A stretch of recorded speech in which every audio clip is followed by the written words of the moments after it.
एक भावनात्मक और रहस्य से भरी कथा। जय श्री राम दोस्तों। रात का अंतिम पहर था।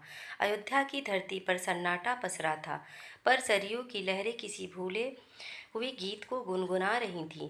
चांद की चांदनी सरयू के जल पर पड़ती तो ऐसा लगता जैसे कोई देवी अपनी करुण आंखों से हजारों वर्षों की पीड़ा कह रही हो।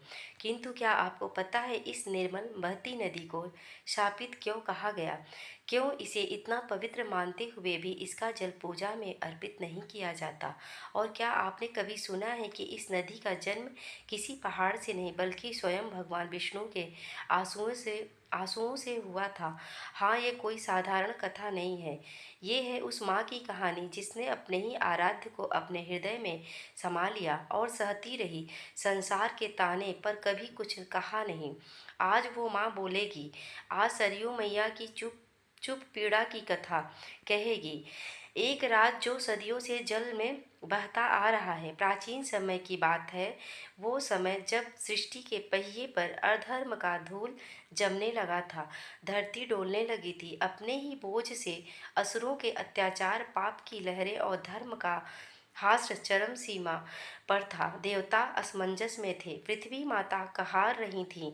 वे सभी पहुँचे वैकुंठ भगवान विष्णु के द्वार। भगवान विष्णु सिंहासन पर बैठे थे, पर मौन थे, आंखें बंद, मन स्थिर।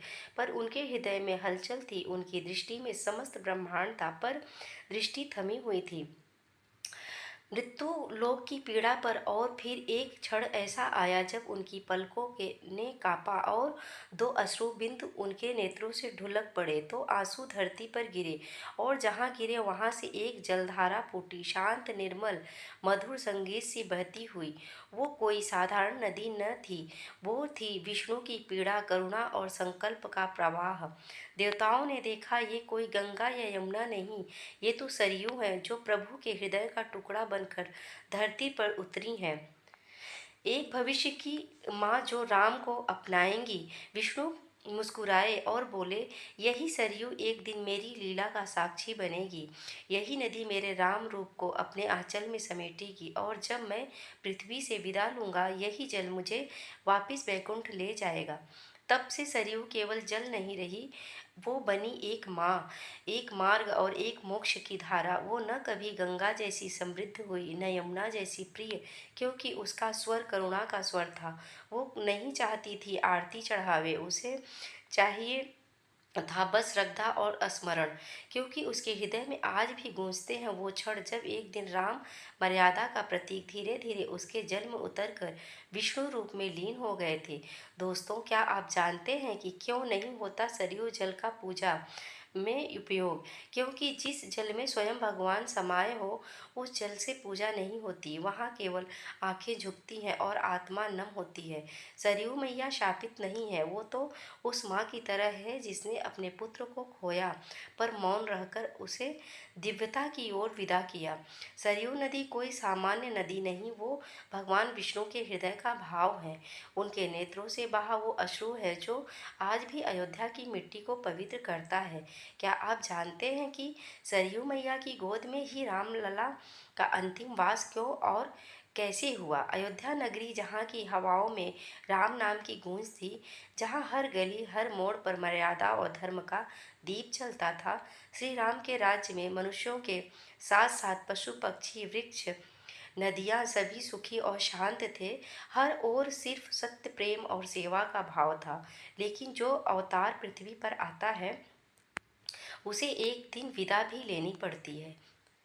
श्री राम रावण का वध कर सीता माता को लेकर लौट आए थे, लेकिन कुछ समय बाद लोग की मर्यादा के चलते उन्हें सीता को फिर से वन भेजना पड़ा। वह घड़ी राम के जीवन की सबसे कठिन घड़ी थी। वे राजा थे, पर एक पति भी थे, और उस पीड़ा ने उन्हें भीतर से तोड़ दिया। सीता माता धरती माता में समा गईं, और श्री राम का मन अयोध्या की राजगद्दी से धीरे धीरे हटने लगा। उन्हें महसूस हो गया कि अब उनका अवतारित कार्य पूर्ण हो चुका है। परंतु भगवान राम कभी भी मर्यादा से बाहर नहीं गए।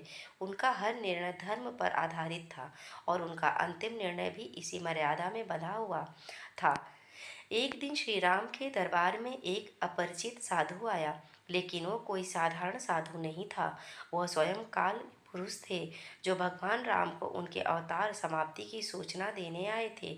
उन्होंने श्री राम से एकांत में बात करने की शर्त रखी कि अगर कोई भी हमारी बातचीत में विघ्न डालेगा तो उसे मृत्यु दंड देना होगा। श्री राम ने यह बात लक्ष्मण को बताई और दरवाजे पर पहरा देने को कहा। तभी चमत्कार हुआ, स्वयं ऋषि दुर्वासा वहां पधारे। उन्होंने श्री राम से तुरंत मिलने की मांग की। अगर उनकी इच्छा पूरी नहीं होती तो वे पूरे अयोध्या को शाप देने की बात कहने लगे। लक्ष्मण के सामने धर्म संकट खड़ा हो गया। उन्हें तय करना था, या तो ऋषि को रोके और अयोध्या का विनाश होने दें, या आज्ञा तोड़कर अंदर जाएं और स्वयं के लिए मृत्यु दंड स्वीकार करें। लक्ष्मण ने बिना एक पल गंवाए अपनी मर्यादा की आहुति दी। वे अंदर गए और श्री राम को ऋषि दुर्वासा के आगमन की सूचना दी। श्री राम के सामने अब राजधर्म और भ्रातृ प्रेम आमने सामने खड़े थे। आंसू उनकी आंखों में भर आए, लेकिन वह राम थे जिन्होंने सीता को भी लोक मर्यादा के लिए वन भेजा था। वे लक्ष्मण को कैसे रोकते, पर उन्होंने मृत्यु दंड देने के बजाय एक और रास्ता चुना। श्री राम ने लक्ष्मण से कहा, भाई तुम अब इस लोक में अपना कार्य पूर्ण कर चुके हो, अब समय है अपने परम स्वरूप में लौटने का। लक्ष्मण जी ने सरयू नदी की ओर प्रस्थान किया। वह शांत भाव से नदी में उतरे और ध्यान मग्न होकर जल समाधि ले ली। उसी क्षण शेष नाग का दिव्य रूप प्रकट हुआ। लक्ष्मण जी अपने वास्तविक रूप में लौट गए। लक्ष्मण के बिना श्री राम का मन अयोध्या में न लगा। उन्होंने अपने पुत्र कुश को गद्दी सौंपी, भरत शत्रुघ्न से विदा ली और हनुमान से कहा, हे वीर बजरंग बली, तुम जब तक राम नाम इस पृथ्वी पर गूंजता है यहीं रहो, मेरे साथ मत आना। हनुमान की आंखों से आंसू थम नहीं रहे थे, पर वे जानते थे प्रभु की आज्ञा सर्वोपरि है। श्री राम सरयू नदी के तट पर पहुँचे, वहीं जहाँ उनका बचपन बीता था, जहाँ वे ऋषियों संग बन जाते थे, जहाँ वे लक्ष्मण और भरत के साथ जल क्रीड़ा करते थे। आज वही सरयू मैया उन्हें अंतिम बार अपनी गोद में लेने को तैयार थीं। श्री राम ने नदी के किनारे खड़े होकर सूर्य को नमन किया, पृथ्वी को प्रणाम किया और धीरे धीरे नदी की ओर बढ़ने लगे। जैसे ही उनका शरीर जल में समाया, उसी क्षण एक दिव्य प्रकाश फैला। आकाश से वे देवगण उतरे, पुष्प वर्षा हुई और सरयू नदी का जल सोने सा चमकने लगा। राम अब केवल एक राजा नहीं थे, वह फिर से अपने भगवान विष्णु स्वरूप में लौट चुके थे। दोस्तों, आइए अब जानते हैं कि सरयू मैया शापित या साक्षी लोग कहते हैं। सरयू मैया शापित है क्योंकि उन्होंने श्री राम और लक्ष्मण को अपने जल में समा लिया, पर सच्चाई यह है सरयू मैया साक्षी हैं उस त्याग की, उस मर्यादा की, उस अवतार की जो धर्म की रक्षा के लिए आया था। आज भी जब सरयू नदी की लहरें किनारे से टकराती हैं तो ऐसा लगता है मानो वह राम लक्ष्मण के स्पर्श को याद कर भावुक हो जाती हैं। श्री राम का जीवन केवल एक कथा नहीं बल्कि एक मार्ग है, मर्यादा, धर्म, त्याग और प्रेम का।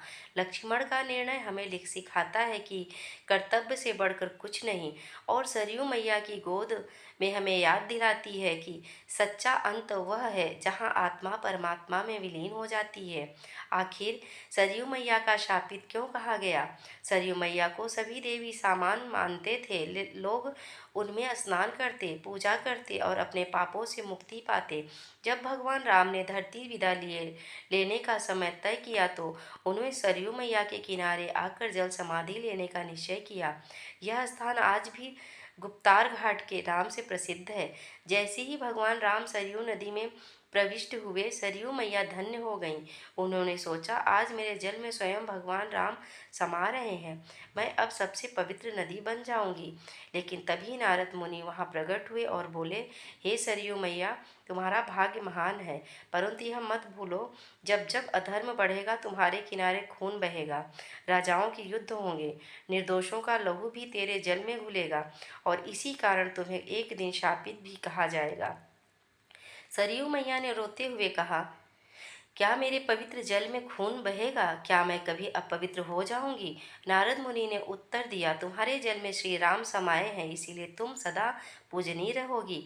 लेकिन जब जब तुम्हारे किनारे मानवता को ठेस पहुंचेगी, जब निर्दोष बहाए जाएंगे, तो लोग तुम्हें साक्षी मानेंगे और तुम्हें तुम्हारे आंचल में बहा खून तुम्हें साबित कहेगा। समय बीतता गया। राजा हर्षवर्धन से लेकर स्वतंत्रता संग्राम तक कई युद्ध सरयू के किनारे लड़े गए। कुछ निर्दोषों ने भी इसी जल में छलांग लगाई और हर बार सरयू मैया का हृदय भारी हो जाता। लेकिन आज भी लोग मानते हैं कि जो सच्चे दिल से सरयू मैया को पुकारे और अपने पापों की क्षमा मांगे, उसे वह शुद्ध कर देती है। सरयू मैया शापित नहीं, साक्षी है। उन्होंने युगों का दर्द देखा है। जब समाज सही राह से भटकता है, तब उनका शांत जल भी बोझिल हो जाता है। प्रेम से बोलिए सरयू मैया की जय। जय जय श्री राम। दोस्तों, आपको ये कथा कैसे लगी कृपया कमेंट करके ज़रूर बताइए। वीडियो पसंद आया हो तो लाइक करें और अपने दोस्तों के साथ शेयर करें। कमेंट बॉक्स में जय श्री राम लिखना ना भूलें। ऐसी ही और भी रोचक और आध्यात्मिक वीडियो को देखने के लिए चैनल को सब्सक्राइब जरूर कर लीजिए। मिलते हैं फिर एक और दिलचस्प वीडियो के साथ। धन्यवाद। जय श्री राम।